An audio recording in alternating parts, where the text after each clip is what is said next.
Hello, guys. Welcome back to another episode of the Scaling Brokerage podcast. Today, Christine has been kind enough to bless us with some of her time and share some of her experiences in real estate. So I'll kick it off to Christine and let her tell us a little bit about herself and her business. Well, hello, everybody. This is a new experience for me, and I'm excited about it. I was trying to prepare, so hopefully I'll have some cogent answers for everybody. But I love it. The name of my brokerage is All Access Realty. I got my broker's license in December of 19, opened the doors in January of 20, and then COVID hit. But as most of us know, the next 2 years were awesome for the real estate industry. So that worked out very well. Just a little background. I've been in some segment of the real estate industry for over 25 years. Oh, wow. Yes, I have an MBA in real estate and finance, and I started working for probably the biggest shopping mall developer in the country. And then I went into commercial real estate lending, and then I got more focused. And from a deal that I was doing at the bank, I was fortunate enough to meet this man who was kind of a forefather in the low-income housing tax credit segment of the industry. So I moved from Cleveland to Columbus and focused on historic tax credits as well as low-income housing tax credits. And I traveled all over the country doing those deals. And then I had 3 beautiful children and took some time off. And then I got licensed. And that was in 2008. And I dabbled. It was great to do it part-time in the beginning. It was wonderful because my husband had a great job, and I was able to do it part-time, take care of the kids, flexible, that whole thing. And then the kids got older and I was doing it full-time, and just decided one day that it's time to go out on my own. And I think people think that I'm crazy. I mean, just kind of diving into a sea of, really well-capitalized, huge, long-lived players. It is a little crazy. And in fact, I'm going to tell you a little story. I can't remember what, it was one New Year's Eve a few years ago. And I had befriended a colleague.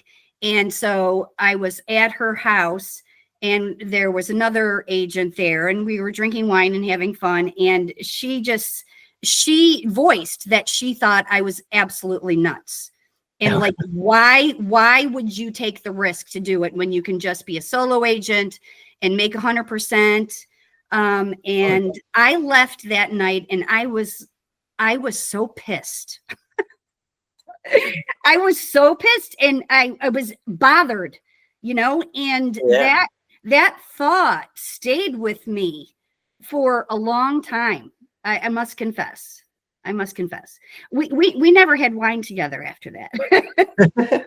Well, and that's sometimes, it may not be the most, positive, initial experience, but sometimes, those things can motivate us. And into that kind of driving force behind, really getting everything rolling there.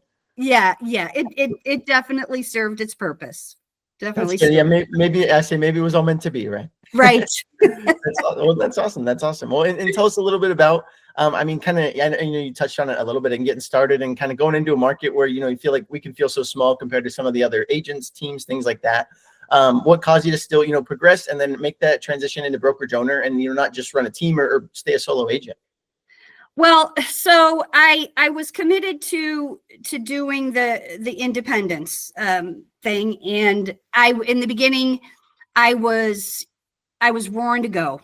I'm just a passionate person, and so everything I do is I'm kind of over the top. I'm total mama bear. And so I had great aspirations of, building a brokerage, doing the recruiting thing. And here, I know you're going to ask me this question later. And you're going to say, well, what's the advice that you're going to give people? And here's the biggest piece of advice. I'm just going to get it out there. Let's hear it. Let's hear it. I love it. Don't start a business when you're going through menopause and a divorce and needing to renovate and sell the house that you've lived in for 24 years. Oh man, that's a lot of all at once. It was a lot. It was a lot. And then I felt like I really had the charisma to bring people in. I got in on local Google services at the forefront, and I was at the top. For 2 years, I was at the top, and really, really did well. And so I bring agents in, and I had that kind of edge to show them, getting leads all the time. And I wear my heart on my sleeve. And I think a lot of entrepreneurs do. But, people would come in and, especially in one case, I got so close to this agent. We had so much in common. I'd be at the office at 1:00 in the morning, and he'd pull in, and, we're drinking whiskey and talking for hours, in the middle of the night. And then he left me for 1% without even talking to me about it. Oh, man. I was devastated. Oh man, absolutely. And that kind of epitomizes how I am with agents. I am a mama bear. I will have your back no matter what. And I encourage, open communication, and it just doesn't matter. I don't want to stereotype or generalize, but I think that I know I'm going to get kicked for saying this, but a lot of the millennials have this. sorry, Jake. Have this whole mindset of a number one right now. Make the most money you can. At all costs. Everything's right now, and everything's got to be in place. And I truly think that when agents join the industry, they perhaps don't have a clear sight of what this entails. It entails two big things that I think they lose sight of or just don't even think about. Number one, you're starting a business. And number two, you're in sales, baby. Yeah. Oh, yeah. You're in sales, and sales, I mean, come on, Google it. It just will blow your mind, right? It will just blow your mind. So if you don't come into that with that mindset, and then I'll add to the recipe that you got to have time. So many people come in, they worked their butts off to get licensed while they have a full-time job. And then when they get licensed, they keep that full-time job because they want to have that income coming in. But how are you going to have enough time to start a business while you're working a full-time job? I mean, it's a hard thing. Yeah. And taking that first step can be very, very difficult. I mean, tell us a little bit, how were you able to do so? When you're kind of taking either into, being an agent or to taking that leap into, being a brokerage owner, what was that like? Well, when I became an agent, as I mentioned, my husband had a great job. Yeah. So I really didn't have to worry about how much I made. And I was very fortunate, very blessed by that situation. But now that I'm alone and I am like roaring to go, and I am, like I said, working 15 hours a day on average, I can do it. It's hard when you have a full-time job. If I don't know what the answer is. I don't have a good answer for somebody that needs to still make income. In fact, I've got an agent joining me right now, and we are dealing just with this issue. She came in, and so many agents do this too. They don't have the money. There is a cost to doing business. Absolutely. And they hardly have the money to pay their board or MLS dues. And so that is a real struggle. And so, in this particular situation, she's got struggles. She's a single parent. She's got Ubering to make ends meet. And I'm saying to her, you need to devote the time. You need to get your house and your head in order. And I don't know how that happens. Yeah. However, however, I do feel that, as you mentioned, when you do have struggles, sometimes it propels you, Absolutely. and you'll find a way. Absolutely. So, and I think that people that do succeed in real estate, they find a way. They're entrepreneurs, you know, just like a broker is an entrepreneur. You have to decide. Absolutely. And I know in Alan's brokerage here in Phoenix, you know, some of his best agents have, you know, came from that part-time role. You know, we're doing Uber, doing Lyft before, you know, just Yeah. trying to make ends meet. And are now, as you know, flourishing as a real estate agent. And you know, doing multiple transactions a month. You know, obviously, you know, way ahead on bills and things now. So taking that leap, you know, while it can seem a little daunting at first, you know, it can really pay off if we, you know, put in the work and, you know, put our best foot forward. And It can be done. It absolutely can be done. Absolutely. And I don't know how I'm doing it, because I you know, so I was starting to say I was kind of struggling with personally, and then with agents coming in, and then I'm, you know, I'm wearing all hats. Yeah. You know, Yeah, I'm paying commissions, I'm doing deals, I'm recruiting, I'm doing the marketing. It was a lot. And then I just kind of lost my zeal a little bit, and I decided that I'm just gonna, I just need to survive right now. And so I do have 3 agents that have been with me since 2020, who have certainly helped sustain everything. And they've been my foundation for sure. And I do hope to, and I got two more agents, and I hope that they end up being that foundational for all of us as well. But it's been a struggle. I was trying to get my mind back. I wanted to share with you too that I made investments. I went out to Vegas to the Inman seminar, and I saw John Cheplack, and I was like, this guy is awesome. Yeah. Yeah.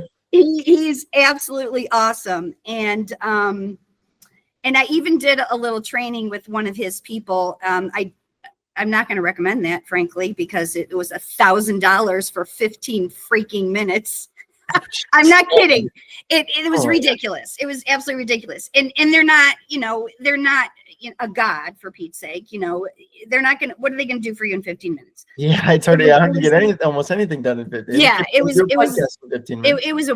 It was a total waste. And I did a lot of things in my business that were a waste.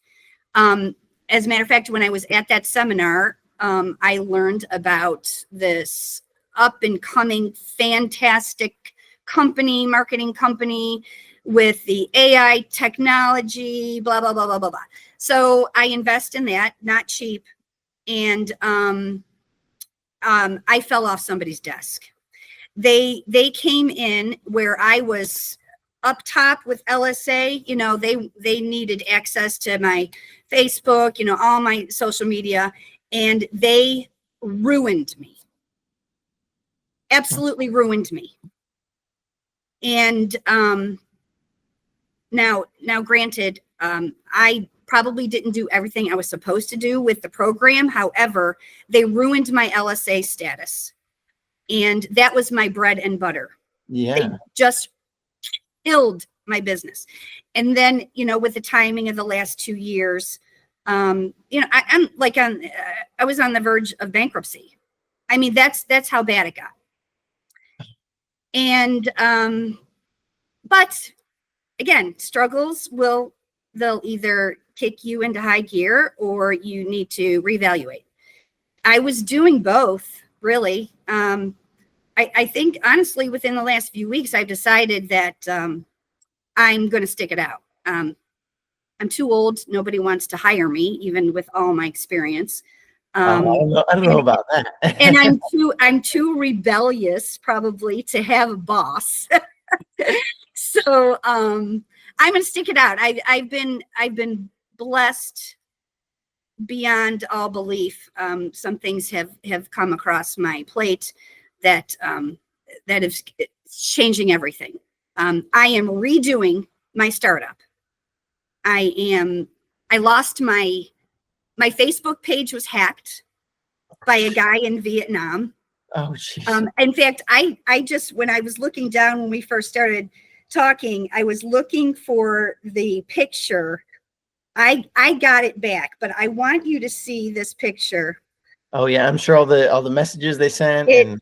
It's funny because I don't know if you can see it. It's this guy from Vietnam, and my 3 kids are in the background. That is. Yeah, I mean, So, we've seen it happen a couple of times. Some of the members in the Facebook group where their names change or the picture changes. oh my gosh! But I got the damn thing back. It was a coup, man. And that's horrible for the business account too. That's awful. I mean, for the personal I know. account, So I have that's on my to-do list. I got to redo that. Oh gosh, I lost my domain, my original domain. And actually just a couple weeks ago, Google had sold all their domains. I got a new domain. They sold their domains to Squarespace. I missed the one email that they sent out. So one day my email turns off. I don't have email for 5 flipping days. I'm freaking out.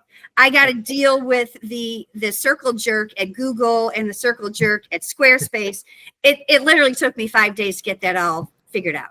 Oh my, yeah, and I've been in the middle of those ones before. They send you back and forth, and it's their problem, not ours. And it's and you can't talk to a human being.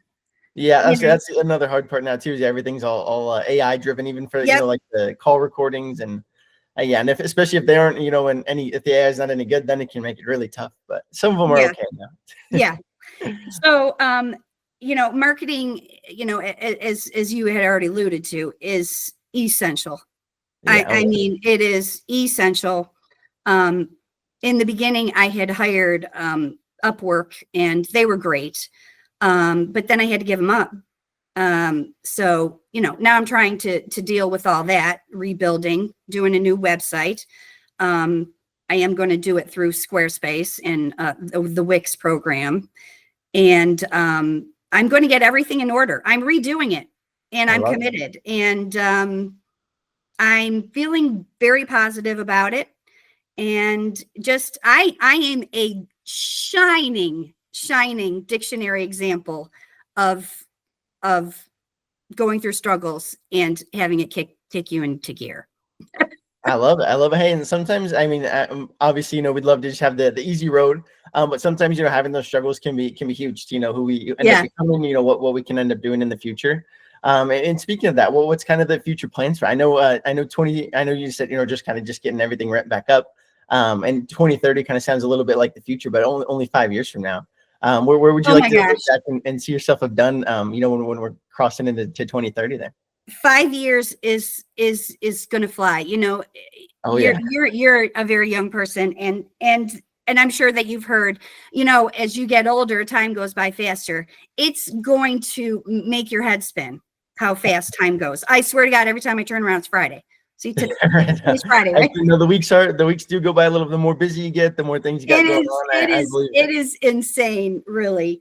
But as soon as I get everything back in order, and they are really starting to fall into place, there's always issues. Real estate, the nature of it is reactionary too. I mean, it is being proactive, diligent, disciplined, but it's also reactionary because you're responding to deals. I'm responding to, I had an agent call me from Mexico and say, "Oh, can you take this buyer on a showing?" Yeah, no problem. Of course, I got your back. And then I'm writing an offer, and then, there's issues with the offer, so, there's always something in which to contend. But this is the way I live, and it's cool. If I could get through what I just got through the last 4 years, there's nowhere to go but up, baby. I love it. There's nowhere to go but up. So, My plan is to get everything in order and maybe bring on 2 or 3 more agents this year. I would like to grow the team. I don't want to be some huge powerhouse because I do really enjoy the relationships that I have with my agents. Absolutely. And just being a part of their lives, really, and they're a part of mine.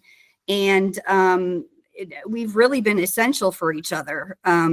So, my personal goal is to get by, maybe not work 15 hours a day, and to be able to, travel to see my kids every once in a while without worries. I do have a right hand who is really stepping up. And so, yeah, just want to keep my foundation in place, grow it a little bit, get my marketing just going on all cylinders. And so, yeah, that's my plan. I love it. I love it. I love it. And then I know we already had touched on some advice for newer brokerage owners. Do you have anything else you'd like to add on to that? Anything else you'd like to, besides not doing anything while you're in menopause? Yeah. No, in that, I mean, that's a good point to make too for anyone. I know real estate is I mean, more or less, kind of 50-50 as far as men and women in the field. So there's a lot of female brokerage owners as well. But yeah, it's emotional. Yeah, absolutely. All joking aside, you need to be able to, at the very least, coming into the business, you need to be a people person. Oh yeah, absolutely. At the very least.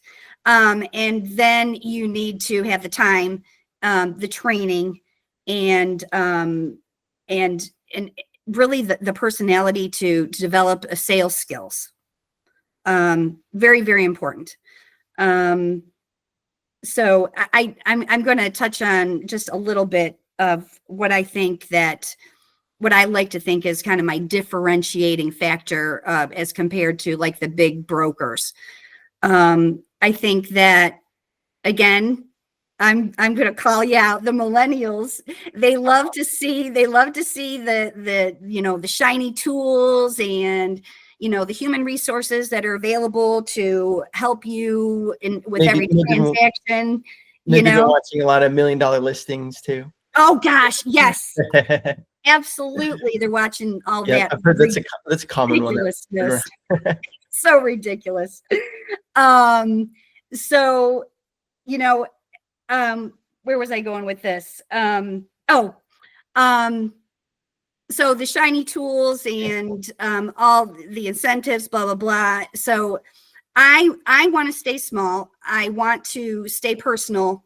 I want to be able to, and like the John Cheplakes of the world, they'll say this is bullshit, that, you want to be a family, you want to say that you're there for them. Well, you know what? I am there for them. Yeah. And I do have their backs. But the one thing that I have seen is that a lot of these newer agents, they get into a brokerage and they've got all these people doing all this stuff for them and they don't know how to do it. Yeah. Yeah. You know what I mean? Yeah. So they're being held hostage. In other words, in my opinion, they're being held hostage. Because I've talked to some agents at brokerages that, like I'm describing, and they don't want to come over because they've got people doing their work. So I just, I set forth the premise. How are you going to run a business if you don't know everything involved with it? Right? Yeah. Yeah. That's a great point. So anyway, it's kind of definitely is part of my, my edge, because I really want people to become self-sustaining, and this is a crazy world. It's a crazy country. And, if somebody can navigate for themselves, how to find financial independence and even other income sources, maybe, we deal with a lot of investors. I know how to invest. I've flipped houses. You want to learn how to flip houses? You want to learn about construction? I I mean, everything. Yeah, there's so many different avenues to so take. many things. One of my most favorite things was, last year, there was a client that she needed to sell. She had bought new construction, and it's a national company, told her what her payment was going to be. And her payment was calculated on the real estate taxes on vacant land. So when the structure was put up, her payment doubled. Oh my God. And I can't tell you how many people on this one street moved in 1 year because their payments doubled. So anyway, she's a single mom, just a gem of a person, but not a great housekeeper. So she had to leave for like a month for work, and she took her kids. I went into her condo, huge condo, almost 3,000 square feet, and I redid it all and staged it all, and it was a blast. I loved it. That's awesome. And that speaks to how, willing to go above and beyond. Yes. For our, potential clients, agents in the brokerage, anyone included. Yeah, that's it's awesome. almost to a fault. Yeah, I must confess, but it definitely can be as a brokerage owner, with having so many different, strings kind of pulling at you at once.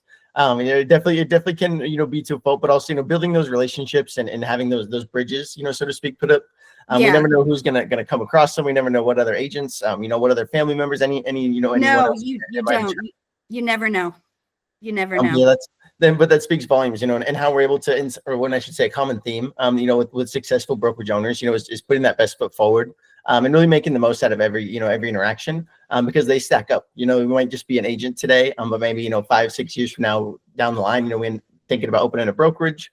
You have 5 or 6 years to build up, build up more client base, obviously, as well, but and make more friends in the industry too, so have more connections and really let people know where they can be taken care of, right? Yeah, it's a wonderful thing. And I have to, we're probably getting close, but I definitely wanted to make mention of one instrumental activity that I do every day, and that's I pray. The Lord, His grace has seen me through. I don't think I would have been able to get by. I don't mean to get all preachy on you and everything, but I do believe, and I have faith, and it really has sustained me. I love it. I love it. It definitely helps keep us on the right path too. So, yes, in all facets of life, not in just all facets. Absolutely. That's absolutely. Awesome. Well, tell the people, Christine, where can they find you? I don't know if we mentioned where you were at, territorially. Oh my gosh, I didn't say. I'm in the Cleveland area. Okay. I'm in east of Cleveland in a suburb called Mentor, Ohio, but I operate in 6 counties in northeastern Ohio. Okay, great. Well, and let the people know too, where can they, if they're in Ohio, maybe looking to move into the market, anything like that. Yes, please. It's funny because I also work in commercial, the commercial segment, and so I'm representing this national storage developer, and I try to get a hold of these guys, these exclusive commercial agents, and they don't put their damn cell numbers. I hope you all are listening. Put your cell numbers out there so somebody can get a hold of you. It's ridiculous. Yeah, you might get some extra business that way. My cell number is all over. Absolutely. No, absolutely. And in real estate, it has to be. The easier we are to find, the easier it is for, things to get moving, the easier it is for us to be out there in the field. So absolutely. No, I agree with you there. So All Access Realty, my site will be up in a couple of weeks. My name is Chris Jarrell, spelled with a J. And I'd love to help anybody that you were able to get over to me, Jake. And I'm looking forward to talking to you guys too. Absolutely. And absolutely. No, and I know Alan's going to definitely enjoy the conversation. I mean, from the podcast today, this is definitely one of my favorite ones so far. But you guys, you just gave me goosebumps. Of course. Bless your heart, Jake. You just heard it too. We'll link everything down below. So if you're in Ohio, or just looking to get in touch with her and talk about anything that maybe we spoke about today, we'll have everything linked there down below. Have her phone number nice and easy to find, obviously, as well for us. and then hopefully you guys can get connected. But thank Great. you again so much for coming out today again, Christine. That was awesome. Thank you, Jake. I truly enjoyed it, and you're awesome.